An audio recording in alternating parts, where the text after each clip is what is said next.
What's up, everybody? Welcome back to Bearded and Lost, where we are going to go ahead and finish making our pie crust and also make a chicken pot pie. So we'll go ahead and give you the steps we use to make the roux and the filling for our chicken pot pie. Let's get to it. All right, we're back, part two. In here I have 2 large chicken breasts cut up in about 1-inch pieces or so.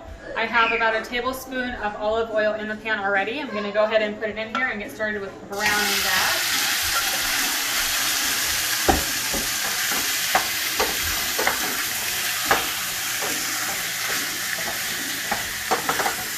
My heat is about medium to medium high, and always adjust your temperature when cooking as needed.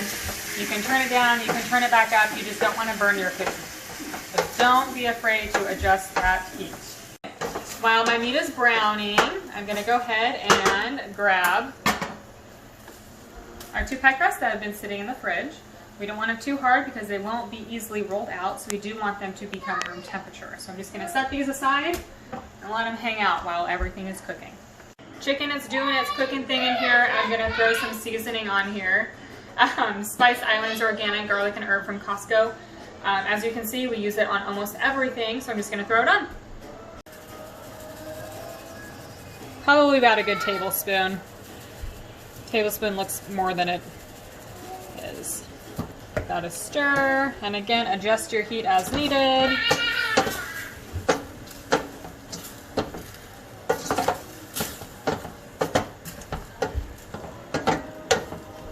Probably throw on a little bit more, and again, eyeball. It's been trial and error several times to get everything right, and even now, sometimes it won't come out just right, but you learn a little something new every time. Chicken is almost cooked all the way through. We're going to use a slotted spoon, and we're going to transfer it to a clean container. And we're going to let that hang out. And then you want to save this sloppy juice in here. Yeah, the sloppy juice. The sloppy juice. That works. It. No, we're keeping this. Believe me, save it. You'll want it. Wow. Kids have friends over. Sorry. Okay. All right. Gonna turn the heat back up to about medium high. We're gonna add the magic. We're gonna add some onions. This is about a half of a sweet onion chopped up. And then we're gonna add, eyeball it, garlic to your liking. This is about a tablespoon of garlic, teaspoon, just kidding. And we're gonna cook that in this magic sauce. Apparently that last clip was a train wreck, or so Bearded and Lost told me, but we're going with it. So we have the onions and the magic garlic and the magic sauce. And we're going to cook them for about, I don't know, 7 to 10 minutes until everything is translucent. And then we will move on to our next step. All right, it's been about 7 or 8 minutes, and as you can see, the onions are nice and soft and translucent, and the sauce has also reduced quite nicely. So at this point, I'm going to put about 2 tablespoons of butter, and I have my heat on low to medium low. And we're going to get that nice and melted. And then we're going to add a little bit of flour, and we're making our roux right now. So after this reduces a little bit more, we're going to add a little flour, get it all nice and sticky and clumpy. We're going to add a little bit of half and half. You could do heavy cream, you could do milk, or you don't have to do this at all. We just like it. It gives a little bit of a richer flavor. And then we're also going to add a little bit of chicken stock to it. So we'll let this bad boy melt down. I'll turn my heat up just a little bit. And then we'll add a little bit of flour to make it all nice and clumpy. Okay, butter is melted. I have a 1/4 cup of flour. Do not use all of it. We're basically, again, just eyeballing it.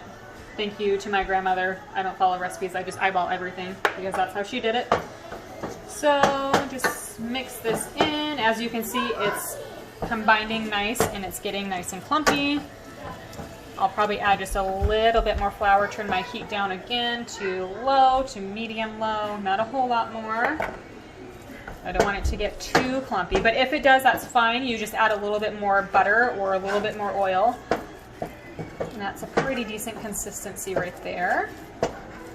All right, again, so at this part when we're adding in the liquid in here, you definitely do not want your pan on hot, because if you add milk or cream or half and half and it comes into a hot pan, it could have the chance of curdling. We definitely don't want that. Have had that happen too many times to other sauces and even chicken pot pie, and it's just all that work is for naught. So take this,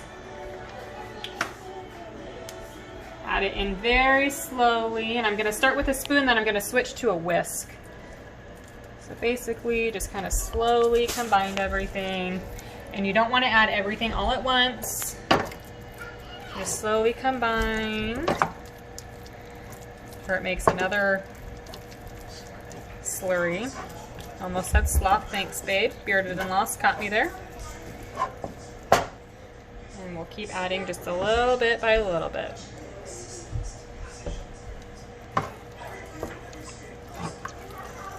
All right, so that is combining very nicely. So I'm gonna turn up my heat just a hot bit. And I have my chicken stock. Now this part, I'm gonna add a bit more.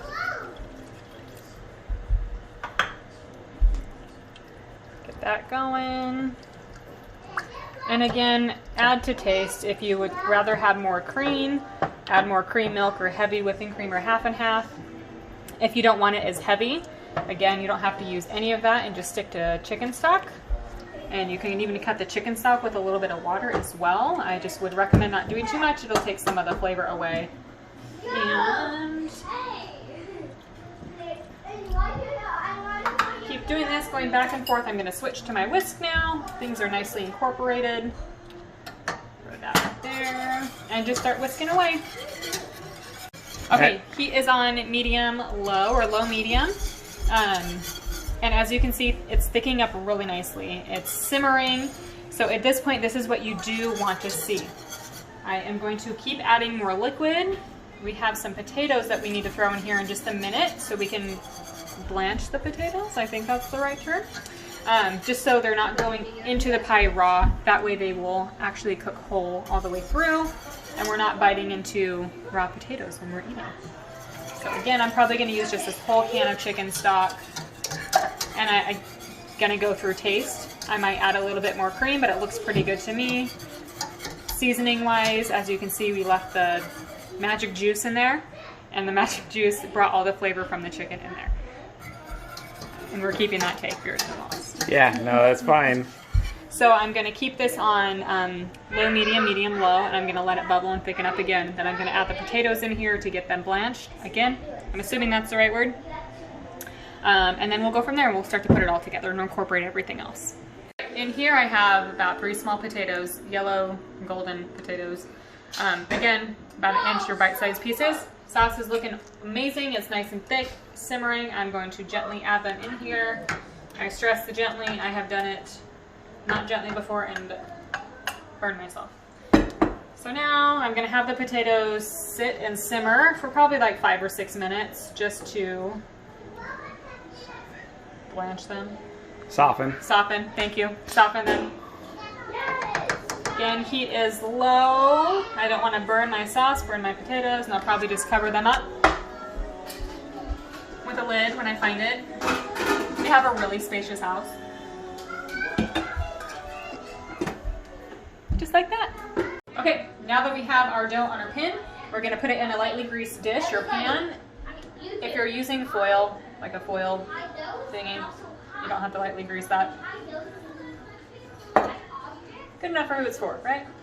Okay, and just let that sink down. And just kind of let it fall in. Again, do it how you wish. It stretches a little bit, but you don't want to stretch it too much. It'll get too thin in some places. And if it doesn't connect all the way up, I don't mind that. Some people would like it to connect all the way up. Again, if I had a pie dish, it'd be different, a little bit different circumference. So this one, it'll go up some of the edges, which is great. And I like to pop this in the oven, about 375 for about 5 or 10 minutes prior to get it a little cooked. That way when we do transfer everything in there, the bottom doesn't get and stay soggy. So we'll go ahead and do that. Those are pretty darn good. They're nice and darn near fork tender. If you want, you can go easy like me, and I just have a bag of frozen mixed vegetables. In here is carrots, peas, corn, and those long green things, green beans. I don't plan on using the whole bag, probably about maybe a third to a half of the bag. You can definitely use fresh if you want to. I just don't got that kind of time. So I'm just gonna dump it right in. And that is probably good. And I did end up using half of the bag. And I'm just gonna incorporate everything. Let that sit for a minute. Then I'm gonna add my chicken back in. And then we are gonna combine everything into the pie crust that is cooking in the oven. Add the top on and throw it back in the oven and cook that thing. All right, veggies have been sitting for just a minute. I'm gonna combine my chicken back in with everything. Give that a decent stir.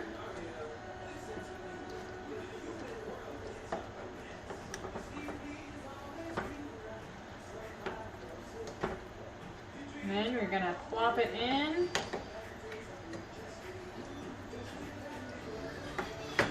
Turn your burner off and transfer everything over here.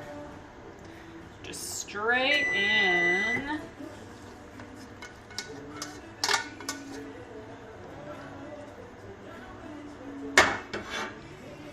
It's pretty yummy.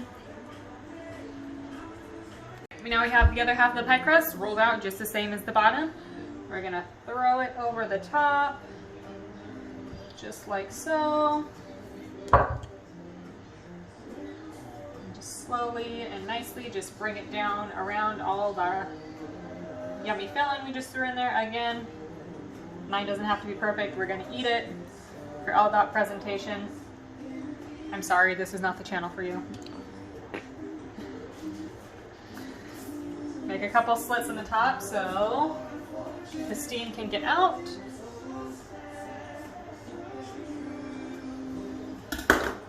And throw it back in the oven, 375 for about 15-20 minutes. Keep an eye on it. If you like your crust a little bit crispier, go ahead and keep it in longer. Really, at this point, just eyeball it.